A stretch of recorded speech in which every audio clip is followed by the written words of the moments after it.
My dad grew up in the Depression era, and so he really felt like it was very important for him to be a provider. Having gone through a time where as a child, he was very poor, and it was very important for him to know that he was taking care of his family, and so he was a hard worker. He had given me so much as a father that this was not near what I could give him as a son. I mean, what he gave me as a father, I could probably never repay as a son. He was so fond of his children and his grandchildren. We were regulars for years and years and years at USC football games, and my dad and my mom took my brother and I to those games as far back as I can remember. He got the opportunity to be an honorary Board of Trustee member of Chapman for the graduation process, which meant that he got to sit up on stage, and he had a cap and gown and everything. And I didn't know. That was the thing.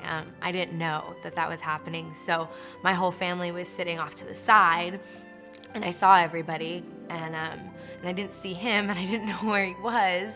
And then they started the processional music for all of the trustees, and I see him walking by, and I had no idea that he was going to be up there. And they announced his name, and then they announced that I was graduating, and he got to give me my diploma, and we took pictures up on the stage, and no one else got that experience, so I was really lucky to have him there. And I looked over and I saw this proud grandfather looking at his lovely, gifted granddaughter, and he had tears in his eyes. And I knew Tom was ailing, he wasn't feeling well, and that his days were numbered, and I couldn't help but think that it's the passing of generation from one generation to the next. Grandfather, granddaughter, the pride one has, and that's the legacy of a family. And it just was symbolized by that little moment in time.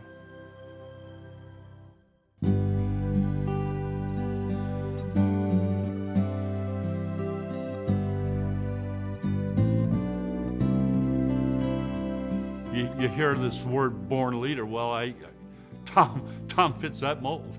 Tom was a very good businessman. He enjoyed dealing with people. He enjoyed making deals. He loved to negotiate. Tom was an extremely good leader, a good captain, and a good basketball player, yes. When we were little, my brother and I really didn't have any idea how successful my dad was as an athlete. Well, the first time I really met Tom was on the basketball floor, and he played for Glendale High School. And high school I went to, we were opposition, and we went over and played them one day, and he beat the hell out of us, and we went home. He was a wonderful athlete. He was an amazing athlete. He was an outstanding basketball and baseball player. Actually, his senior year, he won the Trojan Diamond Award, which is an award that's given to the senior who is the most outstanding athlete, and it was won by Frank Gifford, for example. Tom's a fighter. He, the timeouts when you're 1 point behind with 30 seconds to go, Tom will lead you. Tom will make you fight, to win that ball game. He saw life that way. He saw athletics that way. He was a fighter, and to the very end, he just kept smacking away. He's a tough guy, real tough guy.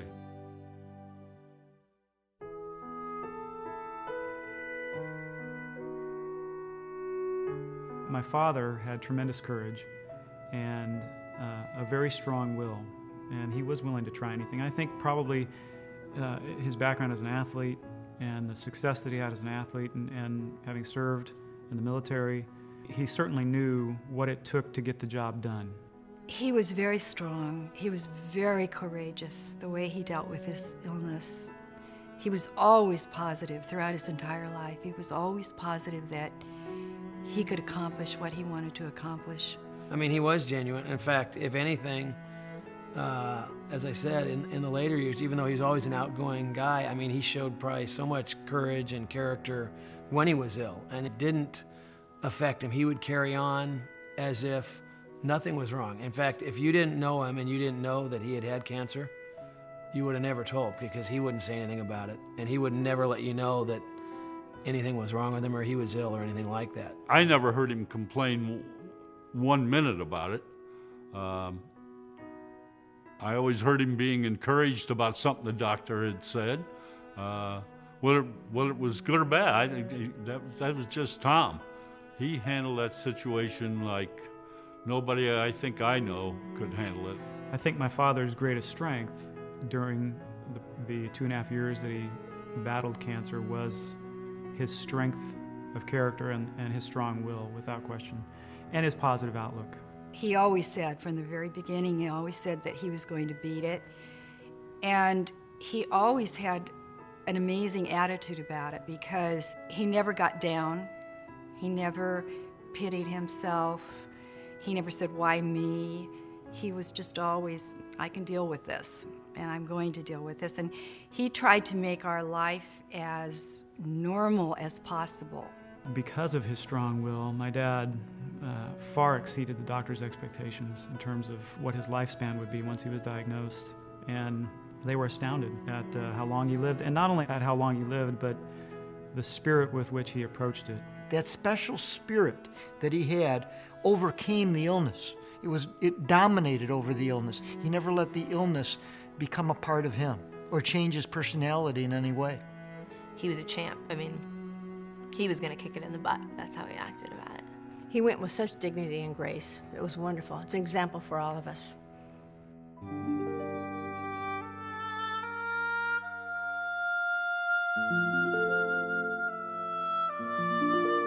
Tom reached out to a lot of people. He cared about people. He genuinely cared. It wasn't something that he was putting on, but he really, if he met you, he would want to know all about you, and he would remember you, and he would ask about whatever you told him about your family. Always. That was one of his trademarks. He was a people person, definitely.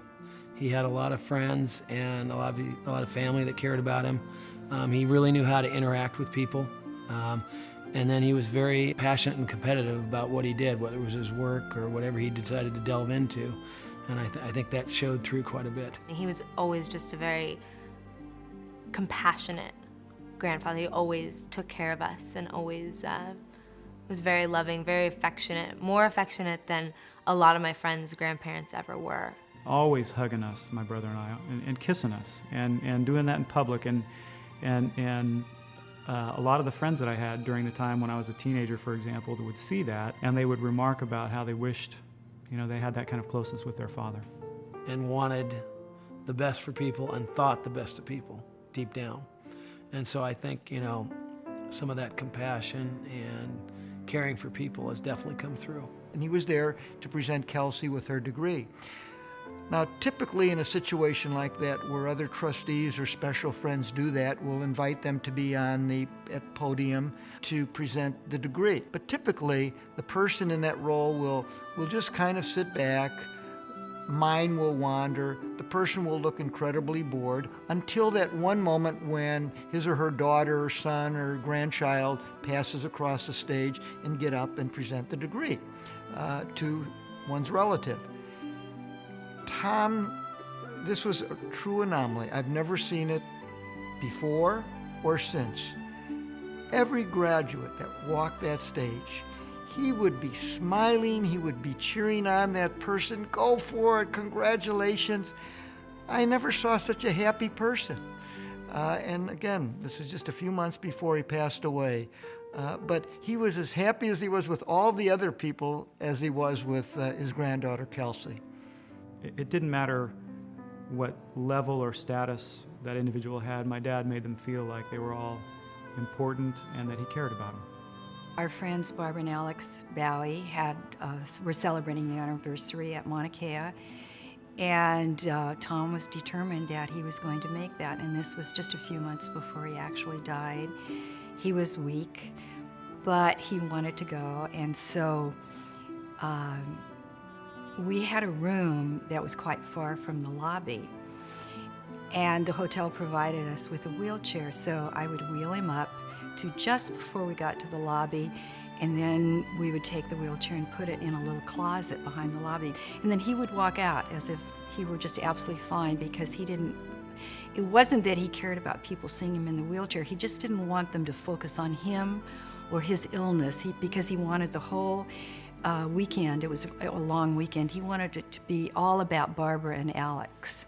His life was about all of his friends, and he loved all of his friends. And you know, when you talk to Tom, it was like you're the most important person in the world.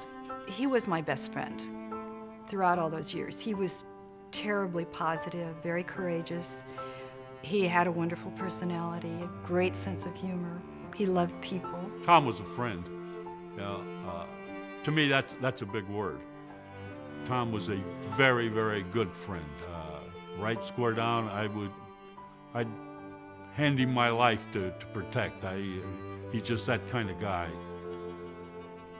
He was a wonderful friend to his friends. He was very outgoing. Loved his friends, loved his family.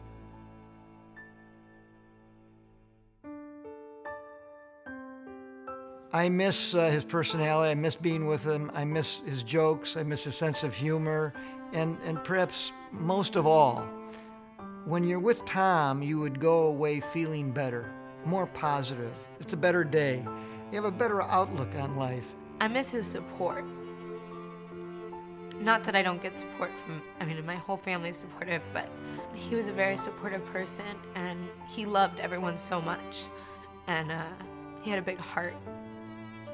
And since he's been gone, there's something missing. Everything. I miss everything about him.